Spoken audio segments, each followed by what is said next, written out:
नमस्कार दोस्तों, स्वागत है आपका हमारे YouTube स्टडी प्लेटफॉर्म कुटुंब अकेडमी पर। आज हम आपके लिए वेद से संबंधित कुछ महत्वपूर्ण कठिन प्रश्नों की श्रृंखला लेकर आए हैं, जिसका आज पार्ट 2 वीडियो है। चलिए शुरू करते हैं आज की वीडियो।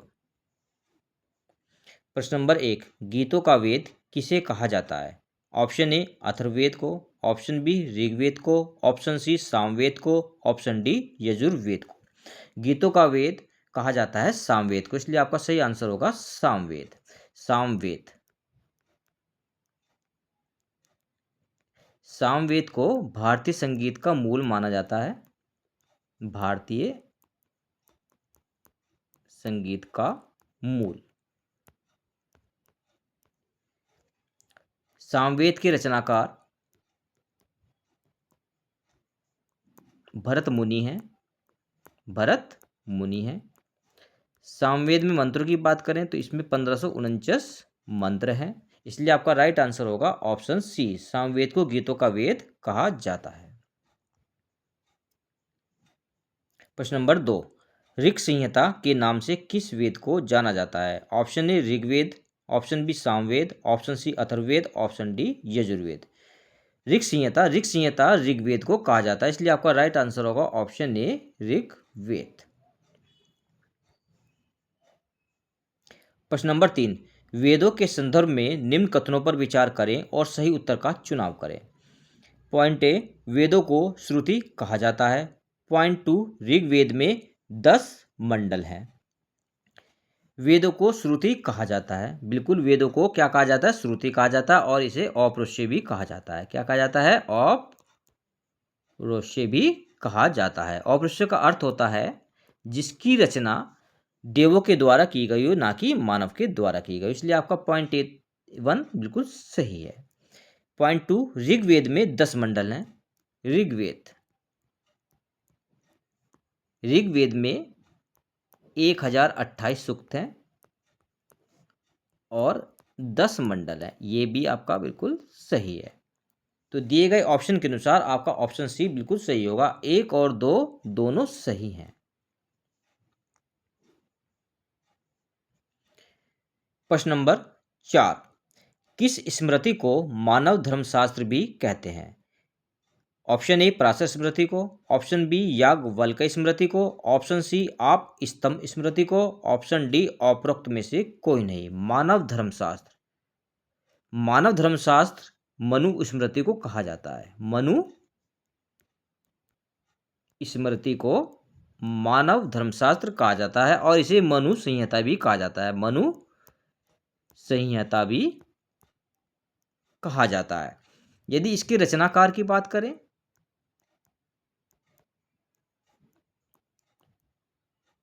स्वयंभू मनु है। यदि इसमें कितने अध्याय हैं इसकी बात करें तो इसमें अध्याय 12 हैं। यदि ये किस भाषा में रचित है तो ये बात करें तो ये संस्कृत भाषा में रचित है, इसलिए दिए गए ऑप्शन के अनुसार आपका ऑप्शन डी राइट होगा, उपरोक्त में से कोई नहीं। प्रश्न नंबर 5, निम्न का मिलान करें। एक तरफ दर्शन दे रखे हैं, एक तरफ उनके प्रवर्तक दे रखे हैं। उत्तर मीमांसा, सांख्य, न्याय, वैशेषिक। प्रवर्तक में दे रखे हैं आपके गौतम, कणाद, कपिल, बादरायण। चलिए करते हैं एक एक पॉइंट को। उत्तर मीमांसा के जो प्रवर्तक हैं या जो रचनाकार हैं वे बादरायण हैं। बादरायण है। सांख्य की रचना जो की है कपिल ने की है, कपिल ऋषि के द्वारा की गई है। न्याय की रचना गौतम ऋषि के द्वारा की गई है।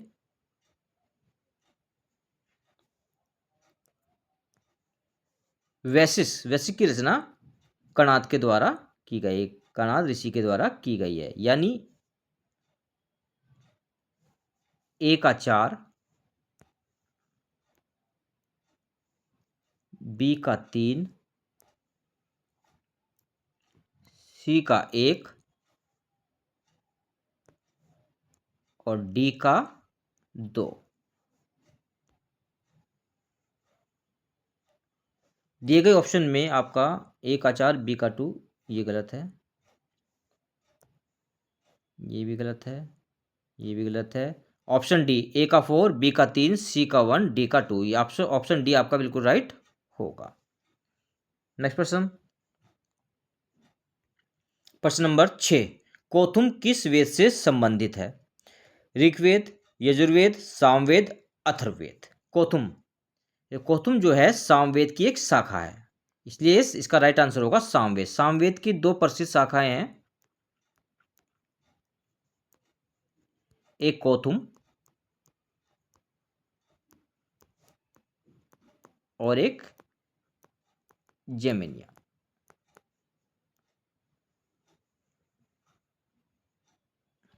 इसलिए आपका राइट आंसर होगा ऑप्शन सी, सामवेद। प्रश्न नंबर 7, निम्न में से किस में प्रजापति को सृष्टि का निर्माता और समस्त प्राणियों का स्वामी बताया गया है? Option A Nasadiya Sukta, option B Aksha Sukta, option C Hiranyagarbha Sukta, option D Sanjnana Sukta. इसका आपका राइट आंसर होगा ऑप्शन सी हिरण्यगर्भ सूक्त। हिरण्यगर्भ सूक्त, हिरण्यगर्भ सूक्त में प्रजापति को सृष्टि का निर्माता समस्त प्राणियों का स्वामी बताया गया है। हिरण्य गर्भ सूक्त, ये ऋग्वेद के 10वें मंडल में है, 10वें मंडल में है।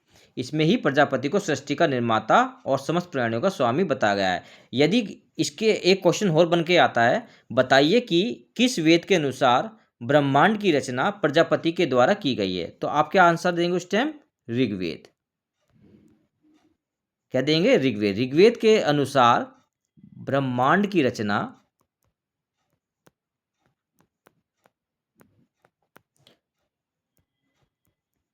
प्रजापति के द्वारा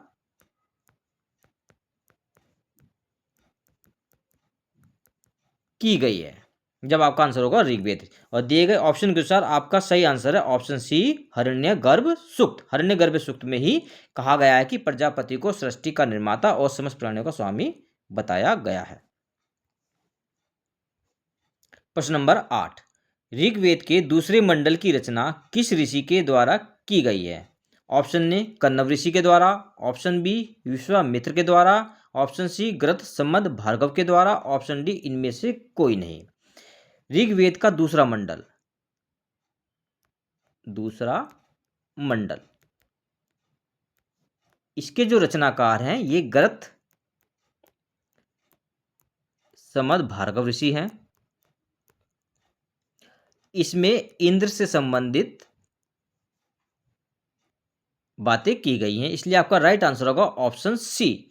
ऋग्वेद के दूसरे मंडल की रचना गृत सम्मद भार्गव के द्वारा की गई है।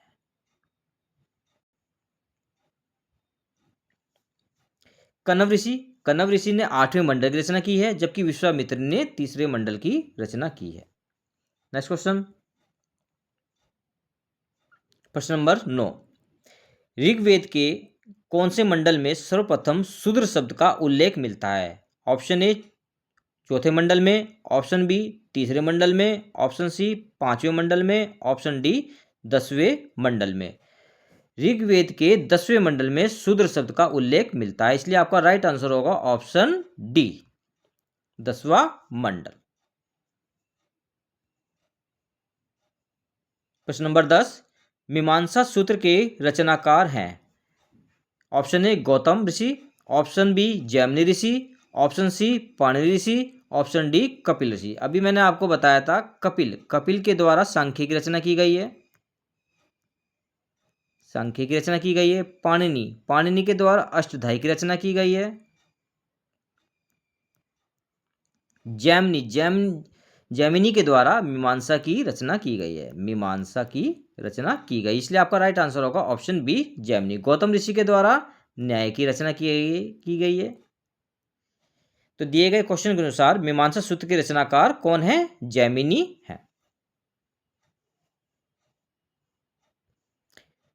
प्रश्न नंबर 11, वैदिक साहित्य का सही क्रम है? ऑप्शन ए ब्राह्मण, उपनिषद, संहिता, आरण्यक, ऑप्शन बी संहिता आरण्यक ब्राह्मण उपनिषद, ऑप्शन सी ब्राह्मण संहिता उपनिषद आरण्यक, ऑप्शन डी संहिता ब्राह्मण आरण्यक उपनिषद। ऋग्वेद। ऋग्वेद जो आपके मिलकर बना है ये संहिता से, उसके बाद ब्राह्मण, उसके बाद आरण्यक और फिर उपनिषद। तो दिए गए सही क्रम के अनुसार आपका ब्राह्मण उपनिषद, ये तो गलत हुआ, ये भी गलत हुआ, ब्राह्मण संहिता किसमें, इसमें है संहिता ब्राह्मण आरण्यक और उपनिषद, इसलिए सही आंसर है आपका option D. Next question,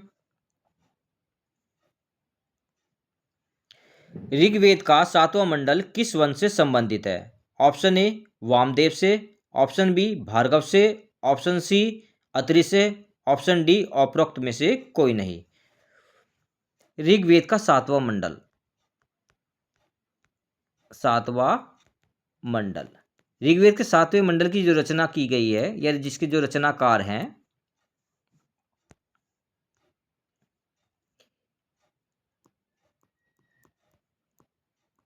Vashishtha, Vashishtha के द्वारा इनकी रचना की गई है। 7वें मंडल में ही दशराज युद्ध का वर्णन भी मिलता है, दशराज युद्ध का वर्णन भी इसी में ही मिलता है, इसलिए आपका दिए गए ऑप्शन के अनुसार ऑप्शन डी उपरोक्त में से कोई नहीं राइट आंसर होगा।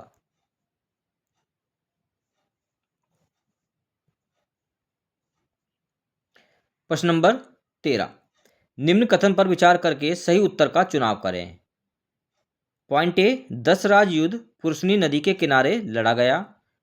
पॉइंट बी इस युद्ध में राजा सुदास के खिलाफ 10 अन्य जनजातियों ने पुरोहित वशिष्ठ के नेतृत्व में लड़ाई लड़ी। पॉइंट सी यह युद्ध शक्ति संतुलन और दो पुरोहितों की आपसी मतभेद के कारण हुआ था। ऑप्शन डी इस युद्ध का वर्णन ऋग्वेद के 10वें मंडल में मिलता है। चलिए देखते हैं एक एक पॉइंट को दोबारा से। दशराज युद्ध पुरुषनी नदी के किनारे लड़ा गया था, बिल्कुल ठीक है। जो दशराज युद्ध है जो राजा सुदास और 10 जनजातियों के बीच लड़ा गया था वह पुरुषनी नदी के तट पर लड़ा गया था। पुरुषनी नदी को अब रावी नदी के नाम से जाना जाता है, ठीक है। पॉइंट बी इस युद्ध में राजा सुदास के खिलाफ 10 अन्य जनजातियों ने पुरोहित वशिष्ठ के नेतृत्व में लड़ाई लड़ी थी, ये आपका गलत है। जो वशिष्ठ थे ये राजा सुदास के पुरोहित थे, ना कि 10 जनजातियों के। 10 जनजातियों के जो पुरोहित थे वो थे विश्वामित्र, विश्वामित्र, इसलिए आपका पॉइंट बी गलत है। पॉइंट सी यह युद्ध शक्ति संतुलन और दो पुरोहितों के आपसी मतभेद के कारण हुआ था, बिल्कुल सही है। जो ये दशराज युद्ध हुआ था यह शक्ति संतुलन और दो पुरोहितों के आपस के मतभेद के कारण हुआ था। और दो पुरोहित कौन थे? एक तो आपको मैंने बताया विश्वामित्र और एक थे वशिष्ठ। पॉइंट डी इस युद्ध का वर्णन ऋग्वेद के 10वें मंडल में मिलता है। इस युद्ध का 10वें मंडल में, इस युद्ध का जो वर्णन है ये 7वें मंडल में मिलता है, 7वें मंडल में,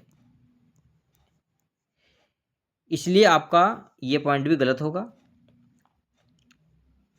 पॉइंट ए ठीक है आपका, पॉइंट सी ठीक है आपका, ऑप्शन ए में दे रखा है ए और डी सही है, ए और डी सही है, लेकिन डी तो हमारा गलत है। ऑप्शन बी कहता है बी और सी सही है लेकिन ए गलत है, लेकिन ए तो हमारा सही है। ऑप्शन सी कह रहा है बी सी और डी गलत है लेकिन ए सही है, जबकि हमारा सी सही है। इसमें सी डी गलत बता रखा, सी गलत बता रखा, ये भी गलत है। ऑप्शन डी बी और डी गलत हैं, बी और डी गलत हैं लेकिन ए और सी सही हैं, ये आपका बिल्कुल राइट आंसर होगा, ऑप्शन डी। प्रश्न नंबर 14, भेषज वेद और धातु वेद किससे संबंधित हैं? ऑप्शन ए सामवेद से, ऑप्शन बी अथर्ववेद से, ऑप्शन सी ऋग्वेद से, ऑप्शन डी यजुर्वेद से। भेषज वेद और धातु वेद ये आपके अथर्ववेद से संबंधित, इसलिए आपके राइट आंसर होगा ऑप्शन बी अथर्ववेद। अथर्ववेद सबसे नया वेद है जो कि ज्योतिष और जादू टोने से संबंधित है और इसमें कुल जो है 711 सूक्त हैं। यदि इसके उपनाम की बात करें तो इसे ब्रह्मवेद भी कहा जाता है। क्या कहा जाता है? ब्रह्मवेद। इसलिए आपका राइट आंसर है ऑप्शन बी, अथर्ववेद। प्रश्न नंबर 15, वेदों का सही क्रम क्या है? Option A Rigveda, Samaveda, Yajurveda, Atharvaveda. Option B Atharvaveda, Samaveda, Rigveda, Yajurveda. Option C Yajurveda, Rigveda, Atharvaveda, Samaveda. Option D Rigveda, Yajurveda, Samaveda, Atharvaveda. ये पूछ रहा है कि वेदों का जो सही क्रम है, यानी वेदों की जो रचना हुई है वो किस क्रम में हुई है। चलिए करते हैं इस क्वेश्चन को। सबसे पहला, सबसे जो प्राचीन वेद है ये आपका ऋग्वेद है, और सबसे जो नया वेद है वह आपका अथर्ववेद है। इसलिए आपका इसमें भी दे रखा, ऋग्वेद भी दे रखा, इसमें दे रखा, ये आपका गलत होगा, ये गलत होगा। अभी ए और डी में देखते हैं कौन सा सही है। ऋग्वेद की जो बात जो रचना हुई है ये यजुर्वेद की रचना हुई है, यजुर्वेद। यजुर्वेद के बाद आपकी सामवेद की रचना हुई है, और सामवेद के बाद अथर्ववेद की रचना हुई है, अथर्ववेद की रचना हुई है। ऋग्वेद, इसके बाद सामवेद है, ये भी गलत होगा। ऑप्शन डी ऋग्वेद, यजुर्वेद, सामवेद और अथर्ववेद। इसलिए आपका राइट आंसर है ऑप्शन डी, बिल्कुल राइट होगा। नेक्स्ट क्वेश्चन,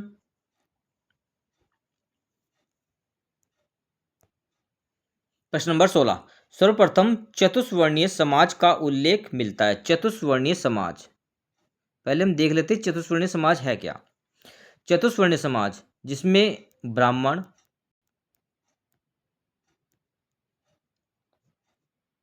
वैश्य, क्षत्रिय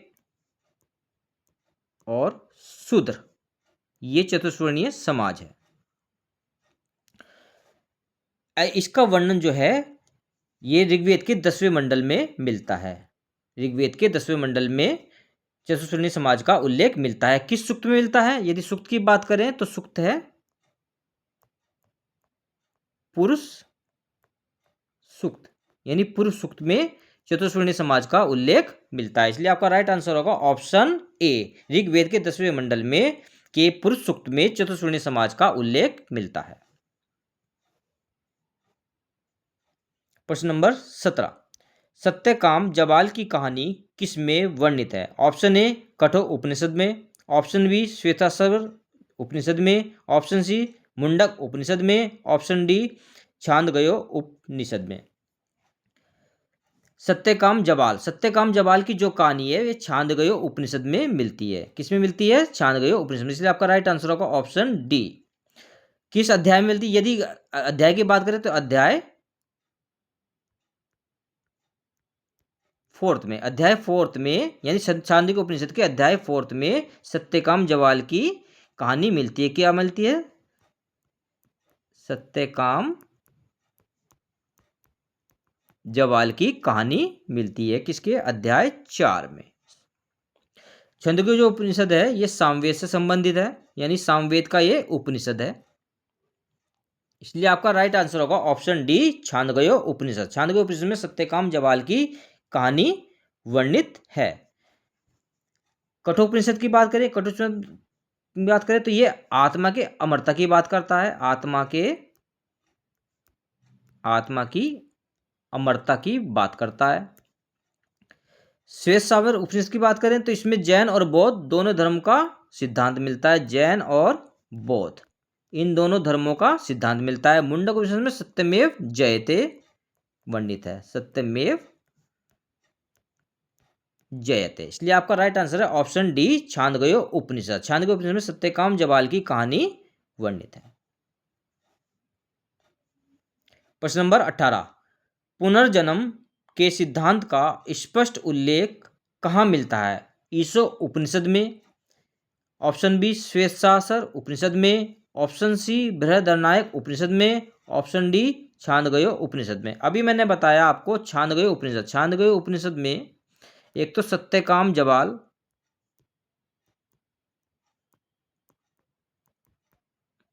सत्यकाम जबाल और एक श्री कृष्ण का भी वर्णन इसमें मिलता है। ईशो उपनिषद, ईशो उपनिषद यजुर्वेद का अंतिम अध्याय है। यजुर्वेद का अंतिम अध्याय है जो निष्काम के सिद्धांत की बात करता है। किसकी बात करता है? आध्यात्मिक चिंतन की। आध्यात्मिक चिंतन की बात करता है। शेषशास्त्र उपनिषद ये बौद्ध और जैन धर्म का सिद्धांत मिलता है। बौद्ध और जैन का इसमें सिद्धांत मिलता है। बृहदारण्यक उपनिषद इसमें पुनर्जन्म का सिद्धांत का स्पष्ट उल्लेख होता है, इसलिए आपका राइट आंसर होगा ऑप्शन सी।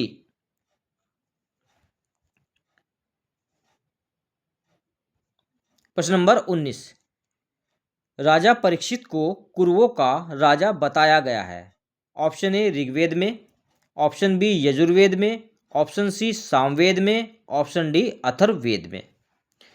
राजा परीक्षित जिनके पुत्र थे जन्मजय, इन्हें कुरुओं का राजा बताया गया है अथर्ववेद में, इसलिए आपका राइट आंसर होगा option D Atharvaveda. Next question, आज का आखिरी क्वेश्चन, चलिए देखते हैं इसको।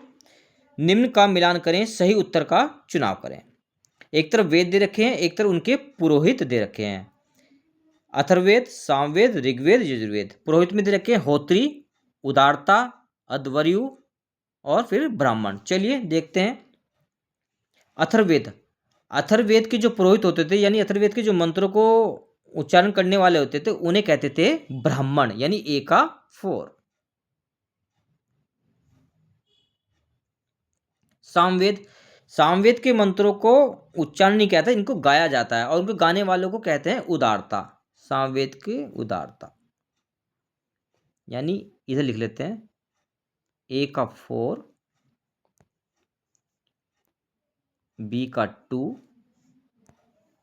ऋग्वेद, ऋग्वेद के मंत्रों को उच्चारण करने वालों को कहते हैं होत्री, सी का 1। यजुर्वेद, यजुर्वेद के उच्चारण करने वाले मंत्रों को कहते हैं अध्वर्यु, डी का 3। ए का 4, बी का 2, सी का 1, डी का 3। किस में दे रखा है ये? ए का 4, बी का 2, सी का 1, डी का 3। आपका ऑप्शन ए बिल्कुल राइट आंसर होगा। ये थे आज के हमारे वेद से संबंधित कुछ महत्वपूर्ण प्रश्न, जिसमें आपको कुछ कठिन प्रश्न कराए गए हैं। चलिए आज की वीडियो यहीं ख़त्म करते हैं। जब तक के लिए जय हिंद, जय भारत। हमारे चैनल को सब्सक्राइब करें ताकि हम अच्छे से अच्छे कंटेंट आप तक पहुंचा सकें। चैनल को सब्सक्राइब करें, लाइक करें, शेयर करें और बेल आइकन को प्रेस करें ताकि हमारी आने वाली वीडियो का नोटिफिकेशन आपको मिल सके। जब तक के लिए धन्यवाद। जय हिंद, जय भारत।